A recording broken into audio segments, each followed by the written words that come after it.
Big Brother is watching you, a well-known quote from a George Orwell novel. Well, let's talk about that in regards to the big ISP or mobile ISP that's making the rounds right now on Twitter and other places because of an image taken from a website that states that they're suddenly going to start fining consumers for hate speech and other things.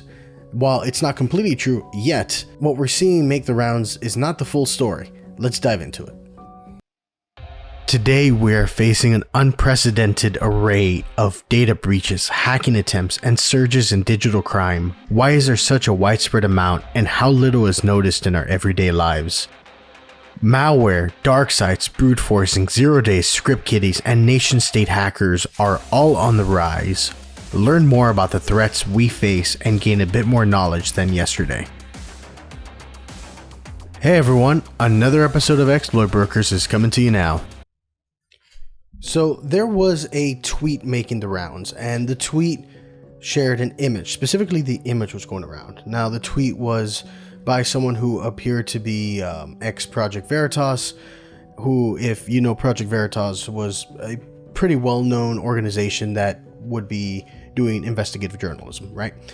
And what came out of that was an image from support.bandwidth.com, and it read, I'll read the first part because the first part's kind of the interesting part.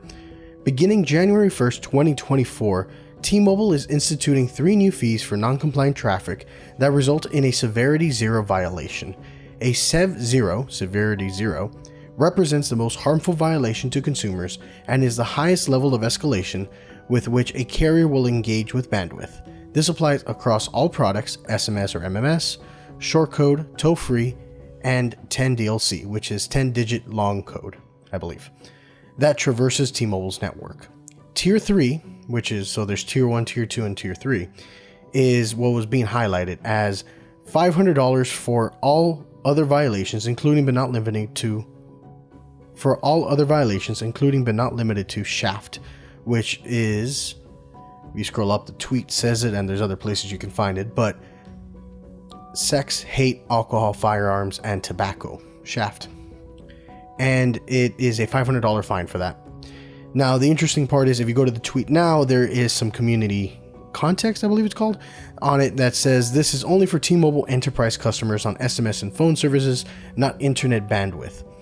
And it says that this does not affect any consumers using the network. That is specifically what we're going to talk about, because the original post, the original image that was going around, doesn't specify that, right? You kind of have to understand what Bandwidth.com is and all this. Well, as I was trying to look up some more information on this, the interesting part is that Bandwidth.com actually updated their website to further specify that. So Bandwidth.com updated it. Right now I'm recording this at about 10:15-ish Central, 11-ish Eastern. And on their website, which was updated on the 27th of December in the evening, beginning January 1st, 2024, T-Mobile is instituting 3 new fees for non-compliant A2P traffic that result in a Severity 0 violation. As you notice, they now use the verbiage non-compliant A2P. And then even further down in that first paragraph, this applies across all A2P products, SMS or MMS short code, toll-free, and 10DLC that traverse T-Mobile's network. So what is A2P? Well, is that consumers? Is that, there's probably a bunch of questions you have. Well, A2P is application to person.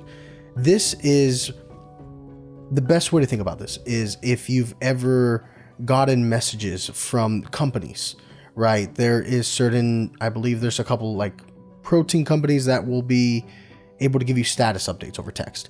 There is several, two-factor authentication is probably what most people are going to be familiar with, where you'll get a 2-factor code via text, which for those of you listening isn't always the most secure. Just heads up, there is SIM swapping and other attacks, but that's a topic for another day, right? So what's going on is that this got kind of thrown out of proportion. Everyone's thinking the sky is falling and they're now going to go into this authoritarian 1984 Orwellian style where the ISP can now read your text messages and they'll start fining you on behalf of that. And I have to be honest with you, on first read, I was kind of wondering and curious if that's what they were going to do. Well, that's why I had to go and actually figure out what, bandwidth.com is and what's going on. As a software engineer, I'm familiar with using stuff like Twilio and other services. I haven't used it myself, but I've looked into it for documentation, project ideas, right? And what it is you have several companies that not only use text messaging for status updates, but there will also be some marketing, solicitation, and other stuff. And that's what it looks like this iteration of the T-Mobile thing is about. And specifically, this is not even a T-Mobile end user license agreement. This appears to be a update coming between T-Mobile and Bandwidth.com. Now, Bandwidth.com itself is a platform that, as I'm looking through their offering, does voice API, messaging API, in-app calling API, authentication API, and they have developer docs for it. So they are, and it says here, they're used by Google, Microsoft, Zoom, AWS, Uber, RingCentral. So they have some clientele, and they provide direct to client or they provide developer / company to carrier services, which allows developers to pretty much use the carrier network to send SMSs and stuff like that programmatically. This is not you pulling out your phone and sending a text message to your buddy and you guys say something that is covered under Shaft or something like that. This is specifically for business to consumer to try to protect a bit more. Now, this is still concerning in the sense that, B2B stuff, business to business, can trickle its way down to business to consumer, B2C, which is where all the consumers are, right? You are a consumer on a business, or you are a consumer patronizing a business. So how long before these policies or these ideas start going around? And right now, T-Mobile doesn't appear to have any of that. I'm not saying they never will. It's important to keep this on the forefront and keep an eye on this. But right now, as it stands, that I'm aware of, T-Mobile does not have any of sort of end user license agreement or term of service that's coming out that says that they're going to start fining consumers for this. Now, this is specifically for the businesses. And specifically, one of the interesting one is the tier 1, a $2,000 for phishing, schmishing. That's interesting. Phishing, schmishing, and social engineering. So, social engineering, you're trying to get someone's phone number, credit card, and using T-Mobile's network. Whoever is doing that is going to get fined $2,000.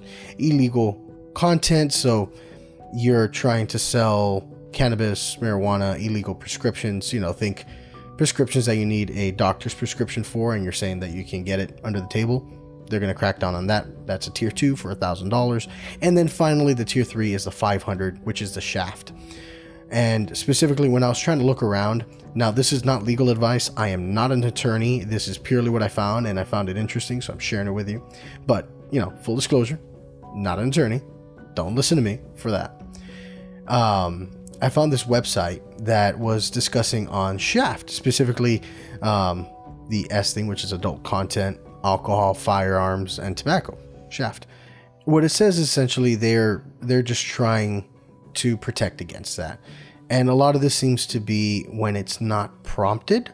Again, not a lawyer, but when it's not prompted. So for example, if firearms and tobacco cannot market to you, and it's using it as an age gate, as they're calling it on the website, and they need to prompt the user to enter their birth date rather than just click yes, right? So this is great. You don't want tobacco companies firing off ads via SMS, right, to 16-year-olds, 17-year-olds, 18-year-olds, or depending on your jurisdiction, sometimes you have to be 21 to buy tobacco, sometimes you have to be 18. But you don't want them firing off tobacco and firearm advertising to 16 and 17-year-olds, right? And that's part of what the whole Shaft was.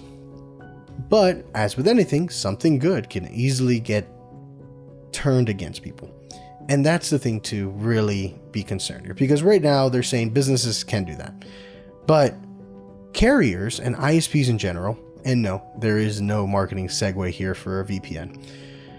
Carriers can look at network traffic. There is man-in-the-middle attacks. There have been known to be reasons why internet service providers, whether it's the big, home and commercial ones, the hard lines, or the mobile internet, because mobile internet ultimately you're transmitting to a tower that then gets transmitted either through a landline or at some point goes through satellites, or there's the to be able to describe the network infrastructure for telecommunications is varied and very complex, and I'd have to do more research to give you a really good idea. But essentially, when you're on a phone, it's like being on a computer. It's eventually going to go to a backbone and then to the ended recipient, whether it is the server you're trying to contact or to your buddy, whether you're just surfing the internet or trying to text or something. It's all data that needs to go from point A to point B and then sometimes back to point A. Okay. Now, on this, the whole compliance fees are, from what I'm understanding, just a way to get spam and other stuff out of the network. T-Mobile doesn't want to deal with spam. I think they have a bit of a spam problem based on what I know, but I don't know for sure. I can't tell you how bad their spam problem is.